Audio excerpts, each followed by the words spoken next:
Happy New Year, and this is the third of our first story for 2026. Santino's story and his struggles to give his family safety in an unforgiving world. Now overrun by a virus that he helped spread. With preparations starting, hopefully they all could escape without any problems. Chapter 9. The Last Fuel. Dawn came not with light, but with a lifting of absolute darkness into a grim, smoke-stained gray. The convoy stood in the belly of Bahia Sybil, engines off, a silent promise of motion. Jeepney 1, Bahia. Santino in the driver's seat, his hands tight on the wheel. In the armored cabin behind him, his family, Dr. ANJ, and the bulk of their supplies. Elsa sat between Lolo and Lola, her Tejo mug clutched to her chest like a talisman. Santino's scratched arm, wrapped in a fresh bandage, throbbed in time with his heartbeat. Jeepney 2, Sandata. Benjo driving, Kaido manning the spear launcher at its swivel mount. Their job, cover and distraction. The bus, Kubo. Marlo at the wheel, his daughter Rosa beside him, Corporal Reyes lying on a padded bench in the rear, his rifle across his chest, a lookout through a rear firing port. The bus was heavy, slow, and crucial. Communications check, Benjo's voice crackled in Santino's earpiece, part of the scavenged radio set. Bahia clear. Kubo clear. Let's move. Santino took a deep breath, the air tasting of diesel, dust, and fear. He turned the key. Bahia's engine rumbled to life, a sound that seemed earth-shattering in the silent dawn. He nudged it forward, out of the skeletal building and into the open street. The city was a corpse in the cool morning air. They moved like a funeral procession through its arteries. Santino drove not on memory, but on a driver's instinct for the path of least resistance, avoiding main roads choked with permanent traffic jams, navigating instead through narrow service lanes, across broken sidewalks, and through the chain-link fence of a schoolyard they'd pre-cut. His eyes constantly scanned the codex-made categories of threat. Roof lines, prowlers, spitters, ground-level doors/windows, chasers, berserkers, open water/sewers, crawlers, burrowers. The sky itself. Nothing yet, but the codex had a question mark here. They saw infected, but at a distance. A pack of chasers, moving with that unsettling jogging gait, followed them for 2 blocks before losing interest, diverted by a crashed delivery truck spilling boxes of brightly colored snack cakes, the very kind Santino used to deliver. The sight made his stomach twist. After 40 minutes of nerve-shredding navigation, the chemical stench of the river filled the cabins. The Shell depot loomed ahead.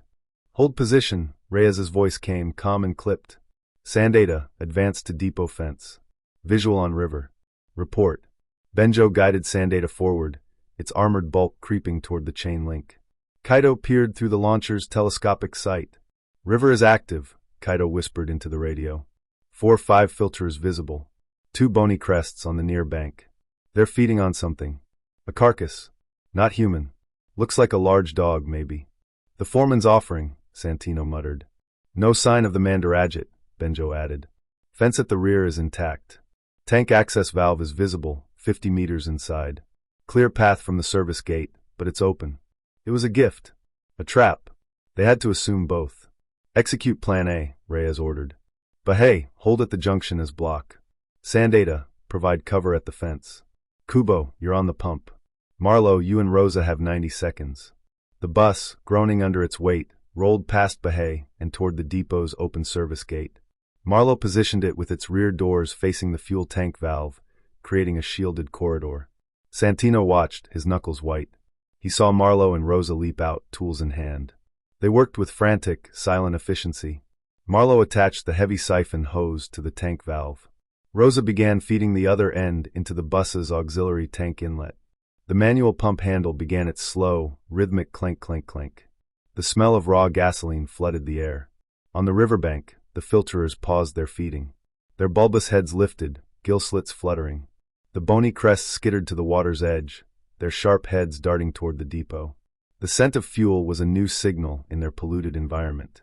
They're curious, Kaido reported, his voice tense. Not attacking. Just watching. Clank, clank, clank. The pump was achingly slow.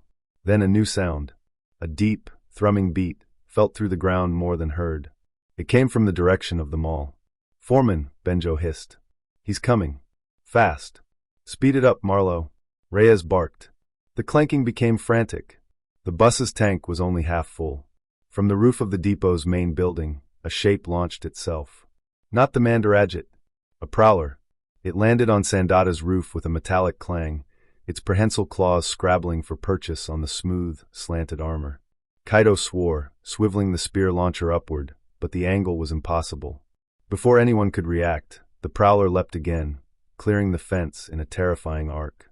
It landed not near the bus, but at the river's edge. It shrieked, a high-pitched, chattering sound, and pointed a clawed finger toward the depot. The bony crests reacted instantly. They stopped watching. They charged. Not toward the bus, but toward the fence line where Sandata idled. They moved with shocking speed, their bony crests slicing through the air. They're targeting the noise. The engine!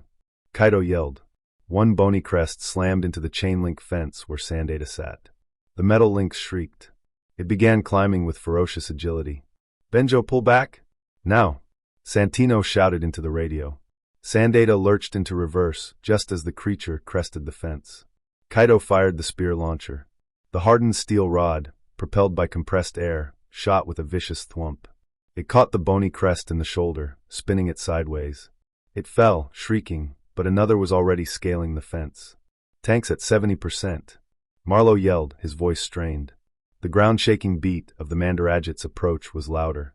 It was coming through the city streets, a juggernaut of purpose. Santino made a decision. He slammed Bahei into gear and gunned the engine, pulling forward from the junction. He didn't drive toward the depot. He drove past it, toward the oncoming beat, and laid on the horn, a long, defiant blare that shattered the morning. Santino, what are you doing? Dr. Anj cried from behind him. Drawing the curtain, he yelled back. He saw it then. The Mandarajet rounded a corner 3 blocks down, its form massive in the half-light. It saw the jeepney, heard its blaring horn. A pest. A loud, annoying pest, moving away from its fuel-rich river zone. Its head tilted. It changed course, accelerating toward Bahei with terrifying speed. Now, Marlowe! Now! Santino screamed into the radio, swerving Bahei down a side alley, the Mandarajet's thunderous footsteps echoing behind him. At the depot, Marlowe gave the pump 2 last, desperate cranks, then yanked the hose free. Go! Go! He and Rosa scrambled into the bus. Marlowe didn't wait to close the doors. He slammed the bus into gear, and the overloaded vehicle lurched forward, crashing through the remains of the service gate. Kubo is mobile, Reyes reported. Sandata, disengage and follow. Benjo confirmed, his jeepney peeling away from the fence as the second bony crest reached the top. Santino was in a deadly game of chase. The Mandarajet was faster in a straight line, but Santino knew the alleyways. He cut through a car wash, smashed through a bamboo gate into a residential compound, and burst out onto a parallel street. The foreman simply plowed through the walls, relentless. Santino, break north. We'll rendezvous at Point Bravo. Reyes's voice was urgent. Point Bravo, the overpass near the old train station. A choke point. Santino pushed Bahei to its limit, the armored beast protesting as he took a hard right. The Mandarajet was 20 meters behind, closing. In his mirror, Santino saw its face, not rage, but a cold, focused determination. Pest control. He saw the low-hanging signage for the overpass ahead. Too low for the Mandarajet's height. He didn't slow down. Everyone brace. Bahei shot under the overpass with inches to spare. A split second later, a deafening crash of tearing metal and concrete erupted behind them. The Mandarajet had tried to follow, and had slammed into the overpass's support beam. The entire structure shuddered. Santino didn't look back. He sped on, finding the on-ramp, and met the others at the predetermined spot. The bus and Sandata were there, engines panting. No one celebrated. They looked at Bahei, dented and scraped, and then back toward the depot. In the distance, they heard an enraged, echoing roar that was more than bestial. It was the sound of a frustrated warden, a curator whose garden had been fouled. The bus's tank was 80% full. It was enough. They had their last fuel. But as Santino sat there, his heart hammering, the burn in his arm now a fiery ache from the adrenaline and stress, he knew the cost. The hive now knew their scent, their tactics, and their impertinence. They had stolen from it, tricked it, and angered it. The exodus could begin. But they were no longer just fleeing a plague. They were being actively hunted by an intelligent, territorial enemy that had just upgraded them from vermin to priority targets.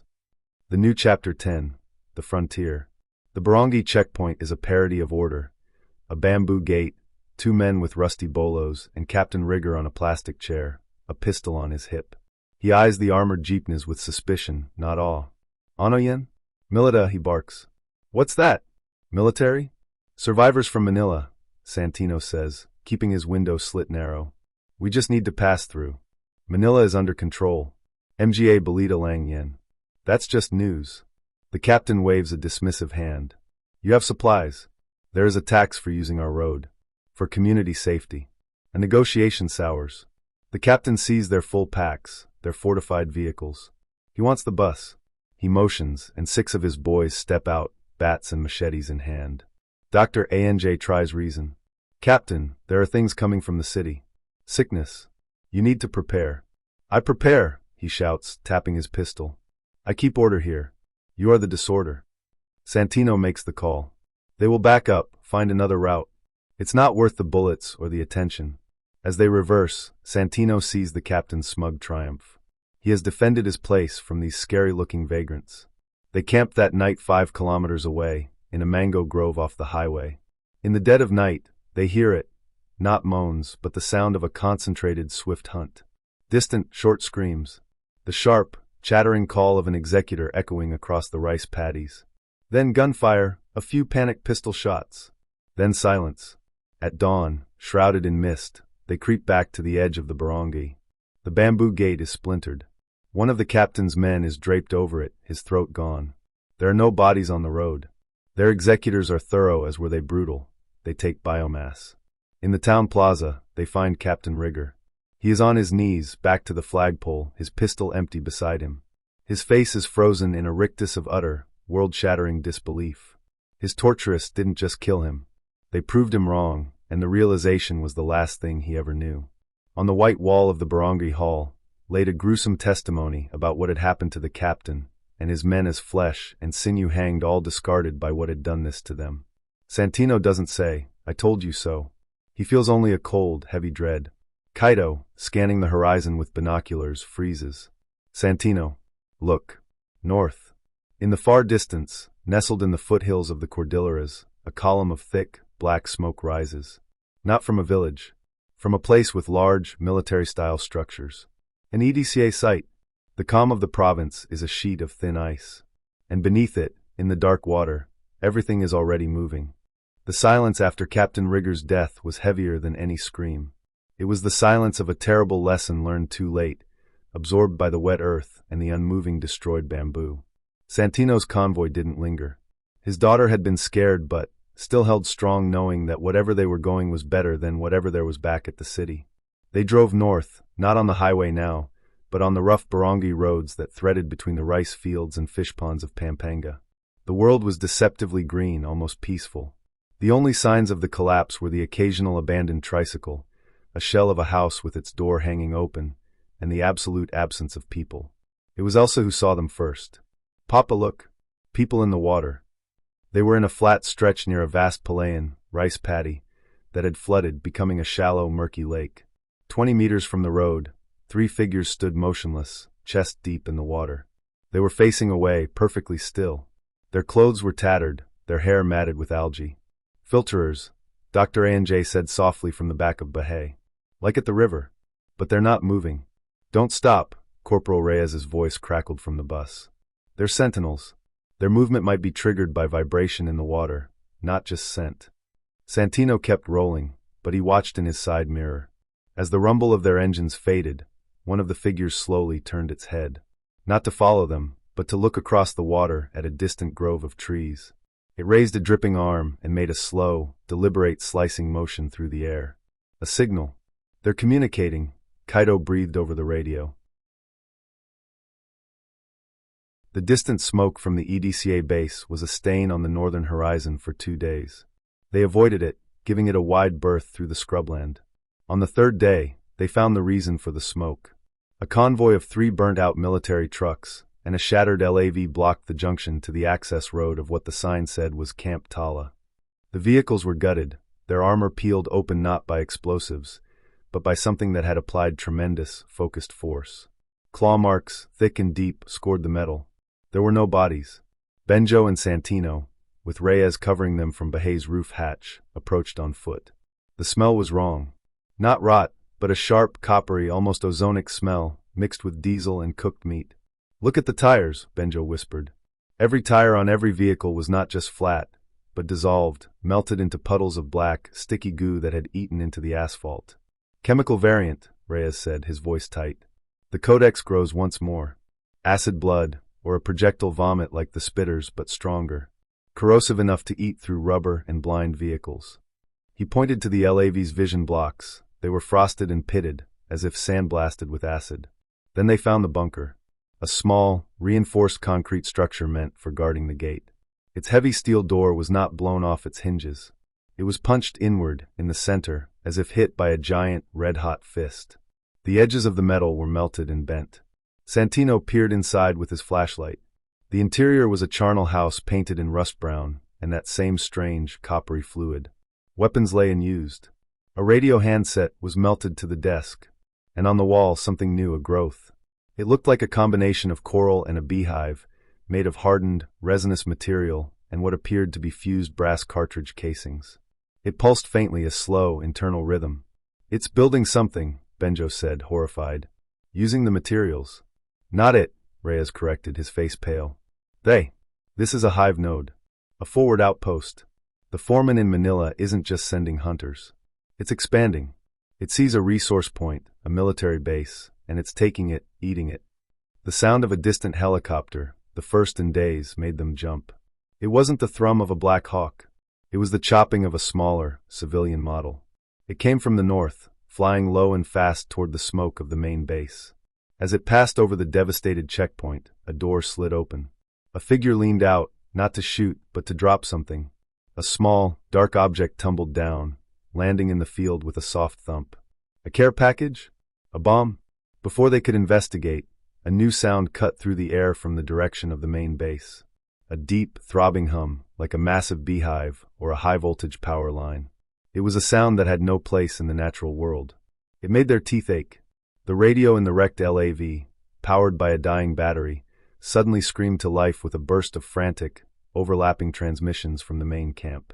"Fall back to the comms tower. They're in the generators. There. Acid won't wash off. It's eating the big one. The big one is pushing through the..." Then a single, clear, terrified voice. "This is Camp Tala. We are being overrun by coordinated biological entities. They are using our own infrastructure against us. Request immediate fire mission on our own coordinates. I say again, fire on our..." The transmission ended in a roar of static, swallowed by the rising, triumphant hum from the base. Santino, Benjo, and Reyes stared at each other. The message was clear. This wasn't a battle the lost. It was an absorption. The VA virus wasn't fighting the army. It was consuming its technology, its tactics, and its biomass to build something worse. "Back to the vehicles," Santino said, his voice hollow. Now, as they ran, Santino looked at the small, dropped object in the field. It wasn't a bomb. It was a small backpack. A small bag, covered in embroidered patches that looked civilian. Someone had fled the base and tried to send out, what? Evidence? Data? He made a split-second decision. "Cover me." He veered off, sprinting to the pack, snatched it, and ran back under the watchful eyes of his comrades. Back in the relative safety of Bahia, with the convoy rolling away from the nightmarish hum, they opened the pack. Inside were a few cans of food, a water bottle, and a sealed, military-grade waterproof tablet. Santino powered it on. It wasn't locked. The last user hadn't had time. The screen opened to a gallery of photos and videos. The first was a selfie of a young Filipino woman in civilian hiker's clothes, smiling with two American soldiers in front of a Humvee. The next were photos of the base in happier times. Then the later files. Grainy, shaky video. It showed the base perimeter at night. Figures moving with silent coordination, placing things on the ground. Not mines. They looked like the pulsing hive node growths. Another video from a watchtower showed a creature, a hulking, armored variant covered in what looked like fused ceramic plates from body armor, walking deliberately into a .50 caliber machine gun's field of fire. The tracers sparked off it. It kept coming. The final file was a voice memo, recorded in a breathless, terrified whisper by the woman from the selfie. "Day 7. The things from Manila are here. They're not dumb. The soldiers call the big one the sergeant. It learns. It watched us patrol for 2 days. Then it hit the fuel depot and the motor pool at the same time. It's not just killing us. It's disassembling the base. Taking the pieces. I heard the CO on the radio to Manila HQ. HQ said to hold. Then HQ said, they said Manila command is gone. The voice, it wasn't human. It was using the general's codes, but the voice was wrong. Like something learning to talk. I'm getting out. I'm taking the data. Maybe someone up north. The recording ended.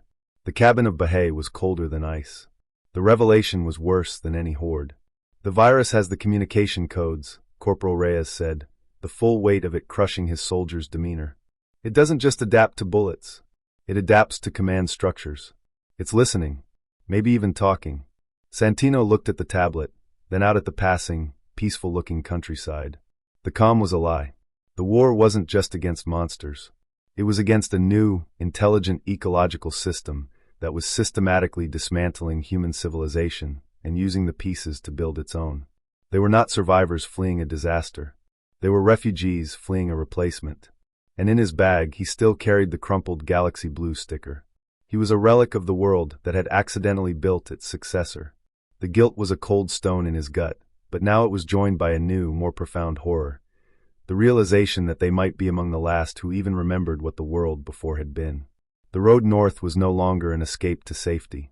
It was a journey into the narrowing gap between a dying past and a voracious, learning future. Chapter 11. The Narrowing Gap.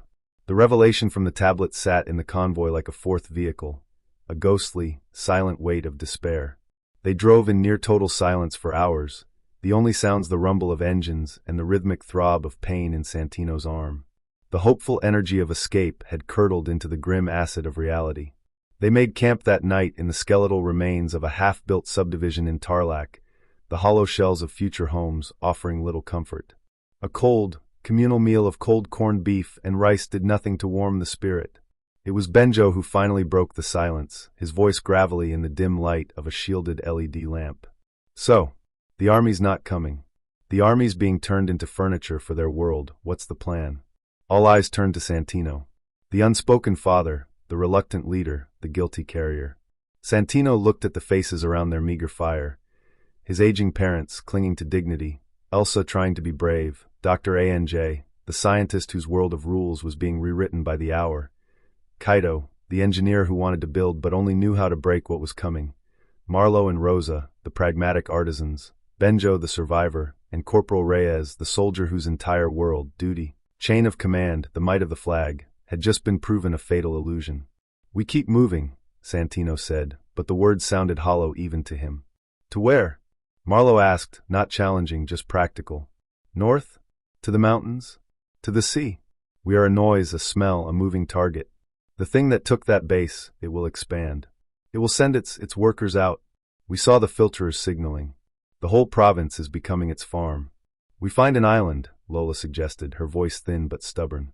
Like your Tito in Palawan. Isolated. No people, no virus. Dr. ANJ shook her head slowly. The virus doesn't need people anymore. It has a biomass base. It has a mind. Aquatic variants exist. If it wants an island, it will make swimmers that can cross the sea. Or it will hitch a ride on a drifting log that's really a camouflaged infected. Isolation is a delay, not a defense. Then we stop, Lolo Jose said, his hand on his attack. We find a cave in the Cordilleras. We disappear. We become so small, so quiet, we are not worth the energy to hunt. Like mice. Corporal Reyes let out a short, mirthless breath. Sir, with respect. You saw the node. It's building. It's not hunting for food. It's optimizing its territory. It will sweep the mountains for resources, water, minerals, geothermal heat. Mice get cleared out when you plow a field. A frustrated, fearful silence descended. Every direction led to a wall. Kaido spoke up, his eyes on the tablet. The virus learns. It's strategic. It went for the base's comms, its fuel, its power. It follows infrastructure. He looked at Santino. You have the delivery maps. The outbreak points. What if we don't run away from it? What if we learn its strategy? We find a pattern. Maybe there's a weakness. A central brain. A queen. If we can hurt it, maybe we slow it down. By time for everyone. You want to fight it, fight a queen that we don't know. A central thing. You think this is some movie where we can be the heroes that do the impossible. Benjo scoffed. We saw what it did to Marines with .50 calories in LAVs. We have 2 tin cans and a spear gun.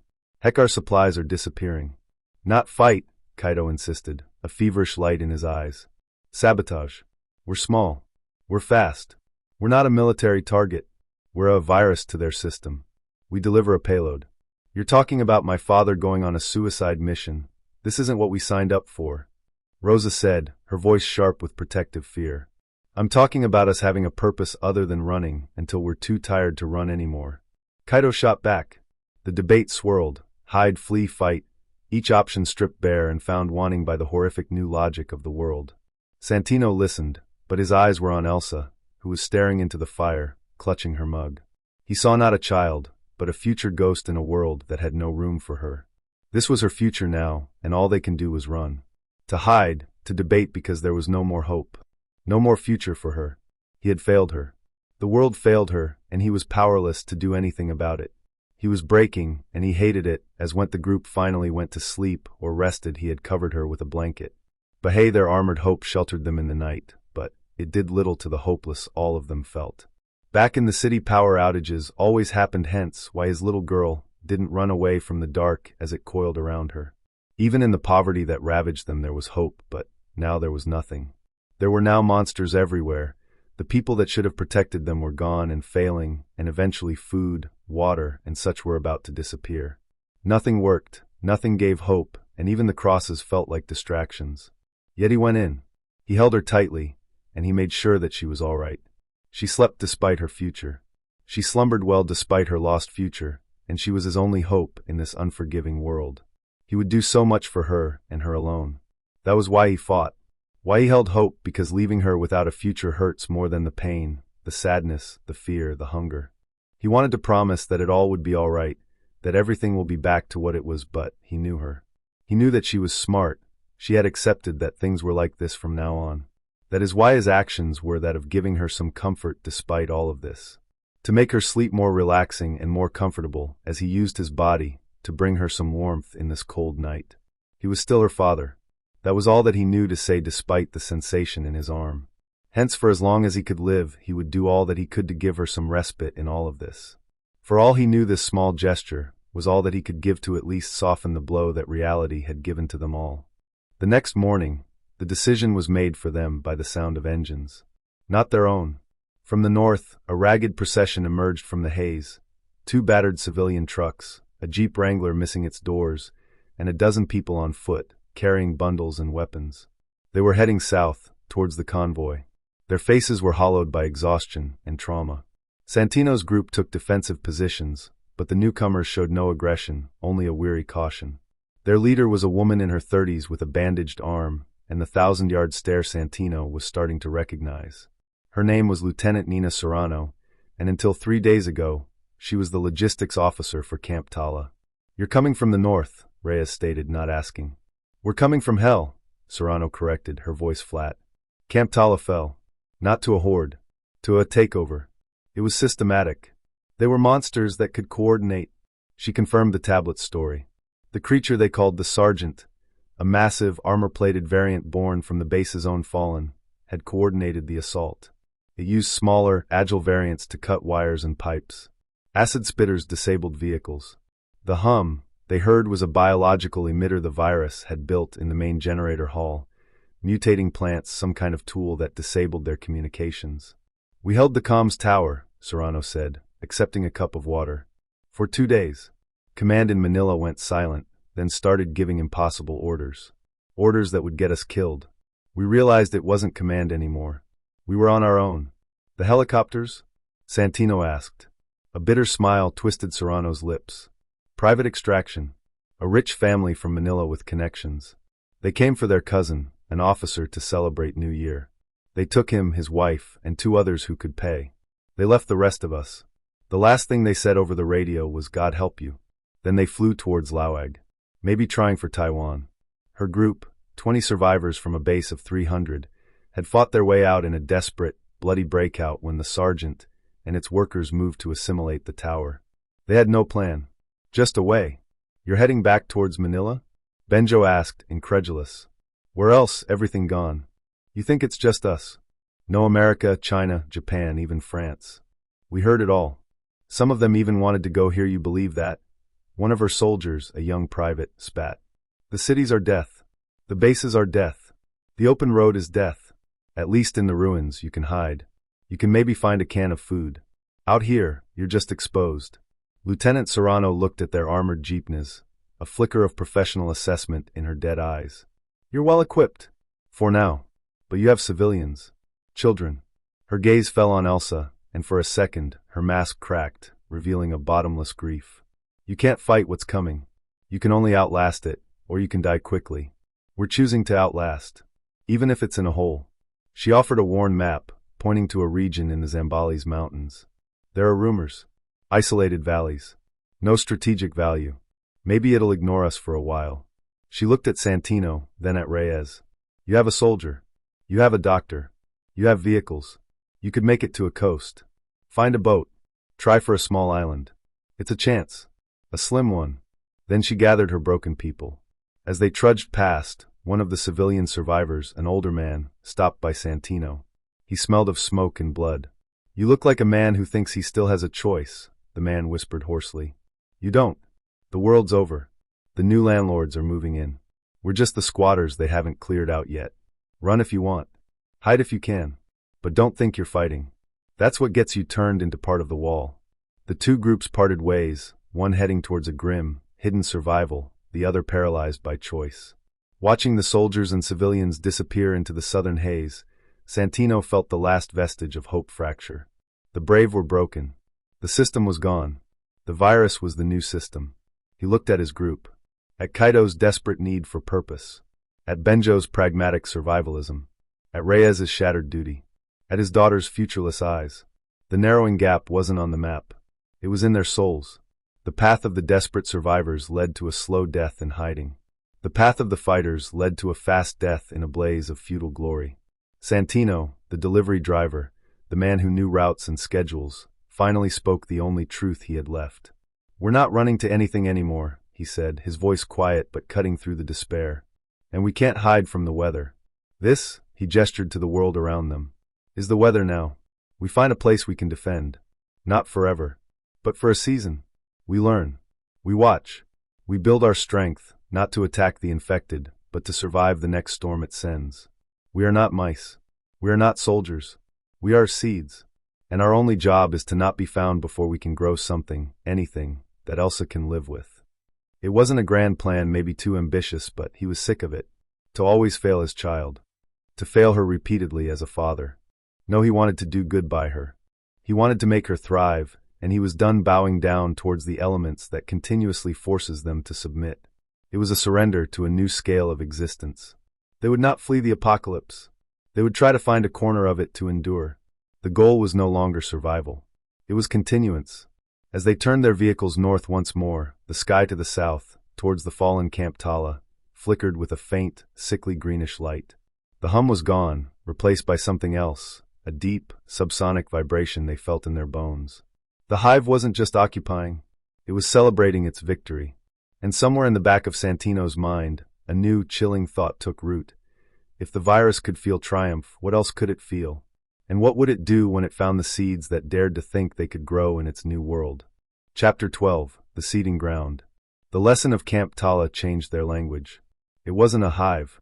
That implied a single, unified purpose. What they were witnessing was something more terrifyingly familiar, competitive speciation. The VA virus was a catalyst, accelerating evolution into a brutal, localized Darwinism. The foreman was the alpha predator of Manila's concrete jungle. The sergeant was the warlord of the northern military complex. They were both VA, but they were not the same. They were rival kings, and their territories were bound to clash. This understanding guided them. They needed a place not just safe from the infected, but irrelevant to the emerging rival kingdoms. Somewhere with no strategic value, no major roads, no communications hub, no dense population to assimilate. They found it in the fading light of the afternoon. Suliapese Gubbit, glimpse of the forest, an eco-lodge nestled in a high, narrow valley in the Zambales range. A single winding road led up to it, ending in a parking lot overlooking terraced organic gardens gone to seed and a cluster of native-style bamboo cottages. A spring-fed water tank stood on a hill above it. It was perfect. And it was occupied. Smoke rose from a central fire pit. Figures moved between the cottages. As the convoy's engines broke the mountain silence, the figures didn't run or panic. They formed a loose line, holding an assortment of tools and 2 hunting rifles. They were not soldiers. Their faces were lined and resolute, their stance that of people defending their home. Santino stopped the convoy 100 meters short. He, Benjo, and Reyes, his leg tightly bound but able to walk, approached on foot, hands open and visible. The leader of the lodge survivors was a woman named Aposila. She was perhaps 60, with the sturdy build and keen eyes of someone who had worked the land her whole life. She listened as Santino explained they were survivors from Manila, looking only for a place to rest and, if possible, to trade. "Rest you can have for a night," Aposila said, her voice carrying the quiet authority of a barangay elder. "Trade? What do you have that we need? We have water from the spring. We have roots and wild tubers. We have traps for small game. What do you have that does not bring the mga nabihe na patay, the living dead, sniffing to our door?" Santino realized their armored vehicles, their scavenged cans of food, their very presence, was a threat to these people's hard-won equilibrium. He showed his empty hands again. "We have knowledge of what the things are becoming, of the big ones that are rising in the cities. We have medicine." He gestured to Dr. Anj, who waited by Bahay. Aposila's eyes narrowed. "The Malalaki, big ones. We have heard stories from runners from the lowlands. We have seen them in the distance, moving on the old logging roads. They do not come up here. The land does not welcome them." "Why?" Corporal Reyes asked, his tactical mind intrigued. Aposila allowed a thin smile. "The Anaito, spirits, of the mountain are strong. But also the Lamanlupa earth-dwellers are many, and they are hungry." She explained. The initial spread had reached the foothills. The infected that stumbled into the dense, mountainous terrain faced new predators, not just the defenders, but the environment itself. Steep ravines, thick bamboo groves, and limited biomass. The survivors, many of whom were from the local indigenous communities, used guerrilla tactics straight from their ancestral memory. Pit traps lined with sharpened bamboo, pannin, deadfalls, and a deep understanding of the trails. "They are strong, but they are not smart like us here," an old man behind her said, tapping his temple.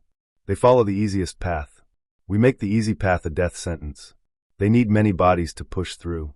Here, there are not many bodies to push with." It was the first piece of hopeful logic Santino had heard in weeks. The virus's evolution was constrained by biomass and environmental pressure. In the resource-rich petri dish of Manila, the foreman could spawn countless specialists. Here in the mountains, the sergeant's reach was limited.